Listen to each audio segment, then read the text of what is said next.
Jour 49.2 pour capturer l'intégralité du Pokédex, et aujourd'hui on se retrouve encore une fois face à Jeffriandis pour récupérer la friandise de Lugia, sauf que là cette fois-ci je suis bloqué. Pourquoi est-ce que je suis bloqué? Parce qu'en fait il me demande de réaliser des actions Myrtille en club union. Les frères, j'ai pas d'amis moi, comment je fais? J'ai pas d'amis. Donc comme je suis bloqué à ce niveau-là, j'ai décidé de vous montrer l'endroit où on peut capturer Lugia sans le capturer, et ensuite je vous montre un Lugia que j'ai capturé dans Pokémon Heart Gold Soul Silver. Ouais, il date de ouf, ouais. Pour avoir Lugia, il faut se rendre dans la mer du Nord à cet endroit-là précis, là, ce petit îlot. Alors regardez, on peut voir l'îlot d'ici, et donc on est censé le trouver juste ici, mais là il y est pas là, parce que bah, j'ai pas la friandise. Enfin si, il y est parce que je l'ai.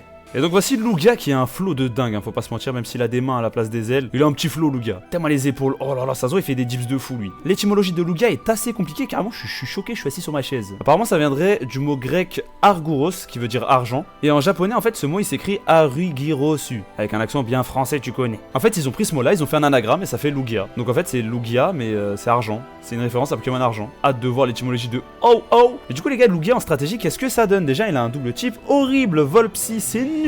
On aurait bien mieux préféré vol haut, même s'il y a une double faiblesse électrique. Après il a un très bon move pool étant donné que c'est un légendaire qui date. Il a un coverage de fou, il a des couvertures de malade, il a même rafale écaille les frères. Mais la décadence se voit dans ses statistiques. En fait c'est un Pokémon défensif. 106, 130 et 154 dans les défenses, 90 dans les attaques et 110 en vitesse. Alors il a une bonne vitesse, surtout pour un gros légendaire. Mais il tape pas, il fait pas mal. Krabi tape plus fort que Lugia. Téma, il s'est fait battre par Alamantine. Guettez les épaules, il sait même pas taper fort, il tape à 90. Tu préfères 1000 fois mieux jouer un Miraidon qui est déjà dragon électrique, qui est excellent, qui a un talent qui est pas inutile comme par exemple le talent pression. Après attention parce que maintenant il a le talent caché multi-écaille, mais ça va encore dans le sens du Pokémon défensif et on n'a pas vraiment envie de jouer un légendaire défensif. À la limite en Uber ça pourrait marcher, Belek pourquoi pas, mais en VGC c'est mort les frères, vous avez que 2 places de restreint. Vous imaginez vous utilisez un restreint pour utiliser un rôle défensif, un rôle de support, c'est pas possible. Par contre faut le dire, il est intuable hein. Oh là là, qu'est-ce qui tient bien les coups. Ah c'est fort hein. Même son attaque signature Aéroblast est pas top hein. 100 de puissance pour 95% de précision avec 5 pp et seulement comme boost un taux de coup critique élevé. S'il avait le talent chanceux, j'aurais dit ouais, tranquille, ça aurait été cool. Mais même pas les frères, même pas. Et c'est trop dommage parce que je trouve trop cool Lugia. Déjà il s'est fait tuer par son double type, ça faut le dire. C'est quoi ce double type de con là? Volpsy, on est où